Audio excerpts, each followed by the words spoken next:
Jake Matthews loved his neighborhood, or at least he used to. Nestled in a picturesque suburban enclave with neatly trimmed lawns, tree-lined streets, and friendly families, it was supposed to be the perfect place to raise his 6-year-old daughter, Sophie. His wife, Emily, had fallen in love with the house the moment they toured it 5 years ago. But there was one problem, the HOA. And at the center of it all was Karen Wilkins, the HOA president and self-appointed ruler of the community. Karen had a reputation for overstepping boundaries, finding homeowners for the smallest infractions and making arbitrary demands. She had issued citations for everything from slightly overgrown hedges to leaving garbage cans out 2 minutes past pickup time. But nothing, absolutely nothing, could have prepared Jake for what awaited him when he returned from his 2-week vacation. The Matthews family had just spent 14 blissful days in Hawaii. They had left behind the cold grip of winter and basked in the warmth of the sun, the rhythmic sounds of the ocean washing away their worries. It was supposed to be a well-earned break. Jake had worked long hours at his software engineering job, and Emily, a freelance graphic designer, had been juggling multiple clients. They needed the time away, and most importantly, Sophie had the time of her life playing on the beach and building sandcastles. But when they pulled into their neighborhood that evening, Jake's heart stopped. He braked hard, gripping the wheel so tightly his knuckles turned white. His driveway, his entire driveway, was gone. Where there had once been a smooth concrete surface leading up to his garage, there was now nothing but dirt and deep tire grooves left behind by construction equipment. Jagged pieces of broken concrete were scattered along the edges, the remnants of what used to be a perfectly intact driveway. "What the hell?" Jake muttered, stepping out of the car. Emily followed, her eyes wide with shock. "Oh my God, Jake, where's our driveway?" Even little Sophie, still clutching her stuffed dolphin from the trip, looked confused. "Daddy, did somebody take our house?" Jake clenched his fists and took deep breaths, trying to process what he was looking at. He scanned the area, noting a small wooden stake with fluorescent pink ribbon tied around it sticking out of the ground where his driveway once was. A freshly printed sign was nailed to it. HOA Community Development in Progress. Authorized by HOA President Karen Wilkins. Jake ripped the sign off and stormed up the street to Karen's house, barely registering Emily calling his name behind him. His blood boiled. His heart pounded in his ears. Karen's house was as pretentious as the woman herself. Pristine, with an over-the-top garden that looked like it belonged in a magazine. He banged on the door, the force rattling the windows. A moment later, the door swung open, and there she stood, Karen Wilkins, dressed in an immaculate beige pantsuit, her short blonde bob styled to perfection. Her expression was one of mild annoyance, as if it inconvenienced her by showing up. "Jake," she said, her tone saccharine sweet. "Welcome back. How was your vacation?" He stared at her, incredulous. "Are you kidding me, Karen? My driveway is gone. What the hell happened while I was gone?" Karen sighed dramatically, stepping onto her porch as if she had been expecting this conversation. "Oh, that? Yes, I authorized the removal of that old driveway while you were away. We're working on a beautification project for the neighborhood, and unfortunately, your driveway was on community land." Jake blinked. "Community land?" "Yes," Karen continued with a smug smile. "I reviewed the property lines, and it turns out that your driveway was partially on HOA property. Since you were out of town, we took care of it for you. You should have received a notice in the mail." Jake was shaking with rage. "Karen, I never got any notice, and my driveway isn't on HOA property. It's on my property. I have the deed." Karen simply waved a dismissive hand. "Well, you can take that up with the board, but the decision has been made. If you'd like to rebuild a driveway, you'll need to submit an application to the HOA for approval." Jake wanted to scream. "You bulldozed my driveway without my permission." Now, Karen scared. "Let's not be dramatic." Jake could barely believe what he was hearing. He felt Emily's hand on his arm, a silent plea for him to control his temper. He took a deep breath, but it didn't help. His driveway was gone, destroyed, and Karen was acting like it was some minor inconvenience. "This isn't over," Jake said, his voice low and filled with barely restrained fury. Karen's smirk widened. "Oh, I know it's not, but don't bother fighting it. You won't win. Jake stormed away, his pulse pounding in his ears. When he returned home, Emily was already on her phone, pulling up the property records. "Jake," she said, eyes scanning the screen. "She's lying. Our property extends all the way to the sidewalk. There's no way she had any legal right to do this." Jake clenched his jaw. "I need to see what my cameras caught." Pulling up the footage from their security cameras, Jake watched in stunned disbelief as a construction crew rolled in 3 days after they had left. Karen was there, standing in the driveway with her arms crossed, watching as they tore up the concrete. She hadn't even hesitated. It was premeditated, deliberate, and she had done it knowing full well they were on vacation, unable to stop her. Jake's hands curled into fists. He had dealt with Karen's pettiness before. The ridiculous fines, the condescending emails, the constant HOA notices. But this was war. The next morning, Jake called a real estate lawyer. "I've heard Karen's name before," the lawyer, David Ramirez, said over the phone. "She's got a reputation. This isn't the first time she's pulled something like this." Jake's stomach twisted. "So what do we do?" "You fight back," David said simply, "and you make sure she regrets ever messing with you." As Jake hung up, he glanced at his ruined front yard, rage bubbling in his chest. Karen had made a mistake. She had underestimated him. This wasn't over. Not by a long shot. Jake Matthews spent the following days stewing in a mixture of disbelief, anger, and determination. His home, his sanctuary, had been violated by an authority figure he once thought merely overzealous. Now, as the reality of Karen Wilkins' actions sank in, Jake knew that this wasn't just a personal vendetta. It was a battle for every homeowner who had ever felt bullied by the HOA. The once peaceful neighborhood was suddenly the stage for a confrontation that threatened to unravel the tightly controlled facade Karen had maintained for years. In the wake of the driveway debacle, Jake dedicated himself to gathering every shred of evidence he could. His nights were spent poring over legal documents, revisiting property surveys, and scrutinizing HOA bylaws. Every clause, every minute detail, was analyzed with the precision of someone who had nothing left to lose. Even though his security footage clearly showed Karen directing a crew, he knew that in the courtroom, technicalities could often turn justice on its head. Jake needed to build an indisputable case, and so he started reaching out to his neighbors, those who, like him, had suffered under Karen's relentless rule. One chilly evening, Jake knocked on the door of Mr. Leonard, an elderly gentleman who had lived in the neighborhood for decades. Over a cup of lukewarm tea in a dimly lit living room, Mr. Leonard recounted stories of past transgressions, neighbors fined for leaving their mailboxes a few inches out of line, families berated for not conforming to Karen's stringent aesthetic standards. "She's always been power-hungry," Mr. Leonard murmured. "I remember when she insisted that the community fountain be painted a specific shade of blue.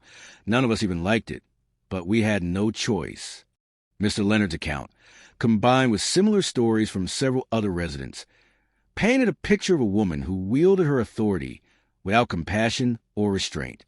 Armed with these testimonies, Jake set up a series of meetings with a group of neighbors who had quietly suffered under the HOA's reign.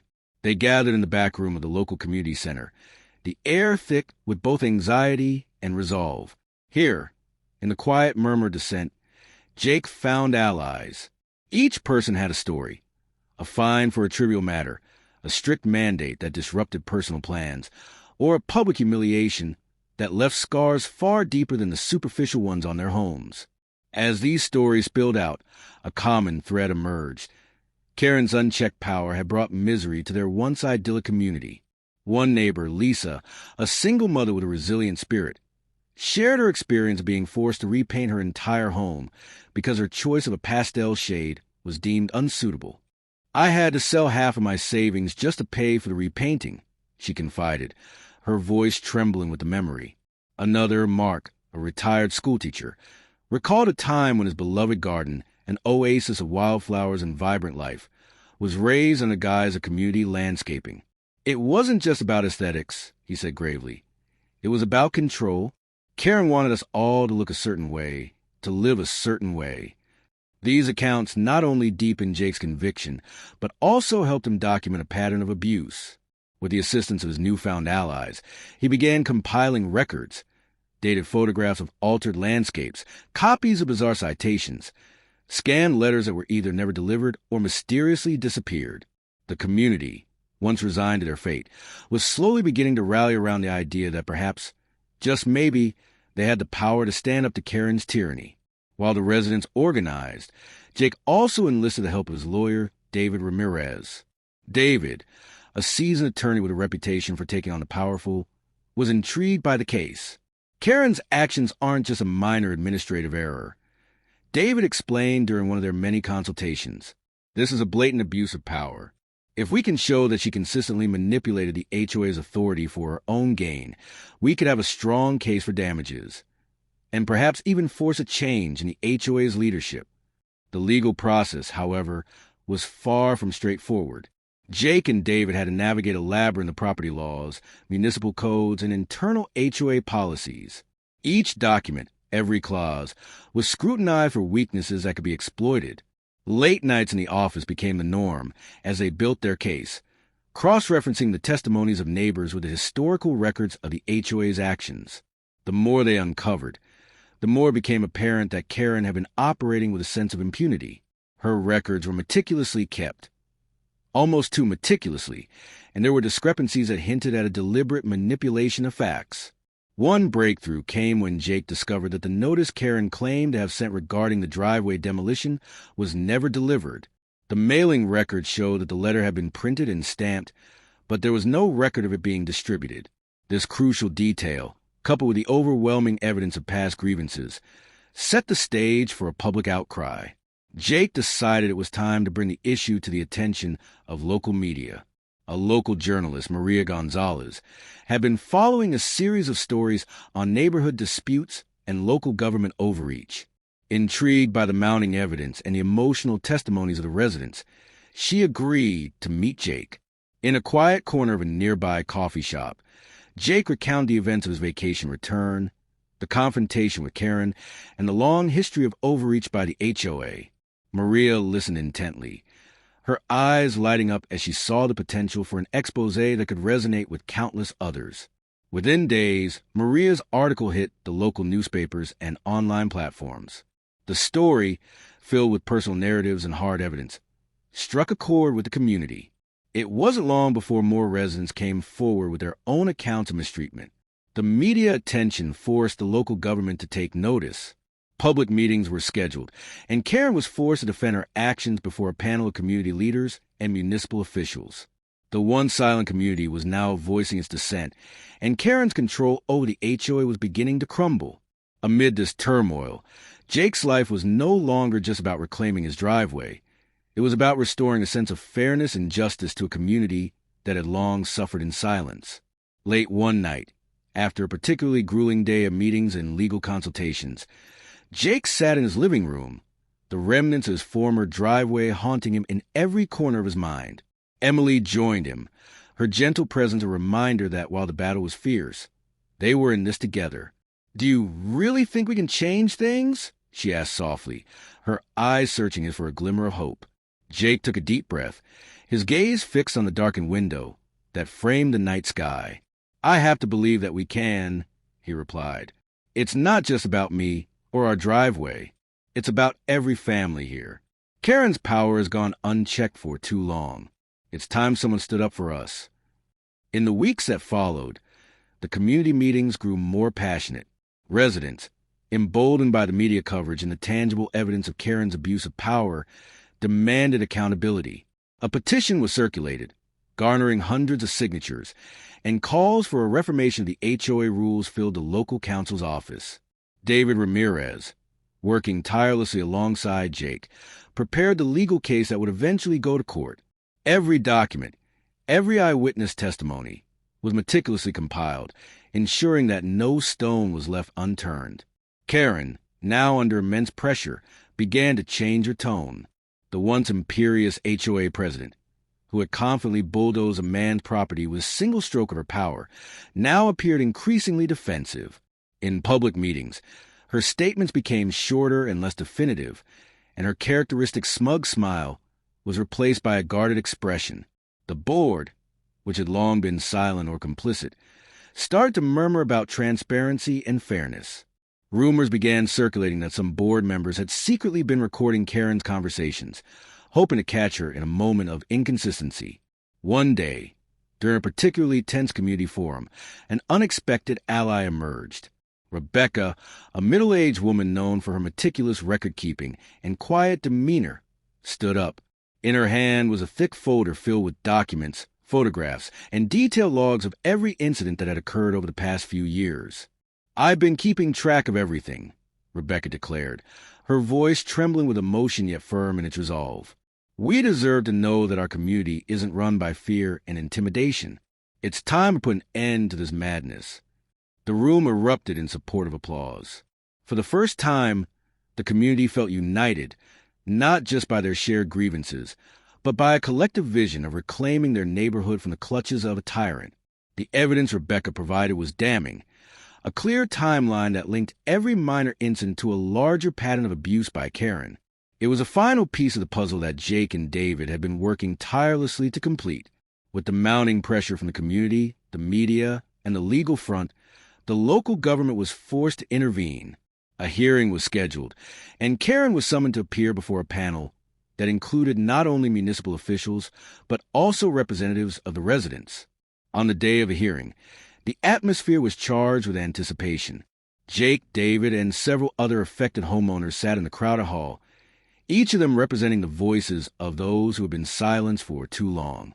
Karen entered the hall with the same composed demeanor she had always projected. However, as the hearing progressed, it became increasingly evident that her carefully constructed narrative was crumbling under the weight of the evidence. Testimony after testimony, supported by concrete documentation, painted a picture of a corrupt regime masquerading as community service. The panel listened intently as one by one, residents recounted their experiences, each story reinforcing the collective argument that Karen's actions were not only unethical but also illegal. Jake himself took the stand. His voice, steady yet impassioned, detailed every moment from the discovery of his bulldozed driveway to the subsequent investigations that uncovered the systematic mismanagement of HOA affairs. "This isn't just about a driveway," he declared, his eyes scanning the room full of attentive faces. "It's about accountability. It's about ensuring that our community remains a place where every homeowner is respected and treated fairly. We cannot allow one person's unchecked power to dictate the lives of so many." The hearing lasted for hours, with legal arguments and counter-arguments that challenged every facet of Karen's justification. But as the day drew to a close, it became clear that the balance had shifted. The panel unanimously decided to initiate an internal audit of the HOA's practices and call for Karen to step down as president pending further investigation. It was a monumental victory, a beacon of hope for a community that had long lived in the shadow of arbitrary rules and capricious enforcement. In the aftermath of the hearing, the transformation was palpable. Karen, once the unassailable figurehead of the HOA, now found herself isolated, her authority undermined by the very people she had sought to control. The board underwent a complete overhaul, and new elections were scheduled with strict measures to ensure transparency and fairness. More importantly, the residents rediscovered a sense of empowerment. They had fought back against injustice and won, proving that unity and determination could indeed topple even the most entrenched authority. For Jake, the victory was bittersweet. His driveway might never be restored to its former glory immediately, and the scars of betrayal were not so easily erased. Yet, as he stood in his front yard, now a symbol not of loss but resilience, he felt a renewed sense of purpose. This battle, fierce and grueling as it had been, had united a community and restored a belief that fairness could prevail. Even as the legal proceedings and community reforms continued, Jake found solace in the transformation that had taken place.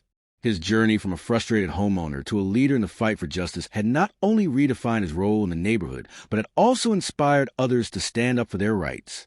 With every meeting, every public forum, and every conversation with a neighbor, the memory of the bulldozed driveway began to recede, replaced by a narrative of resistance and renewal. Late one crisp autumn evening, as Jake sat on his porch with Emily by his side, the air filled with the gentle rustling of fallen leaves, he allowed himself a moment of reflection. "We've come a long way," he said quietly, a note of quiet pride in his voice. It's not just about rebuilding what was lost. It's about making sure this never happens again.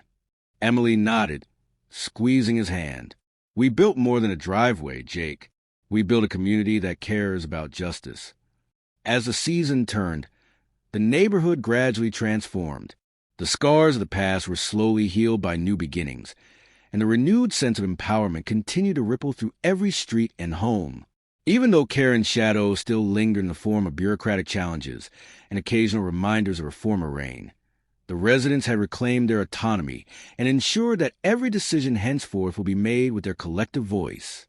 In the heart of this change was Jake, no longer just a victim, but a catalyst for community solidarity and reform. With David by his side, and with the unwavering support of his neighbors, he continued to fight for transparency and fairness in every aspect of local governance. The battle was far from over, and many legal challenges and administrative hurdles still lay ahead. But for the first time in years, there was a palpable sense of hope. As the community embraced its newfound strength, it also prepared for the inevitable next chapter in this ongoing struggle for justice. With determination etched in every face and resilience in every heart, they stood ready to confront any further abuses of power. The battle had only just begun, and the drive for change would carry them forward into a future where every voice mattered.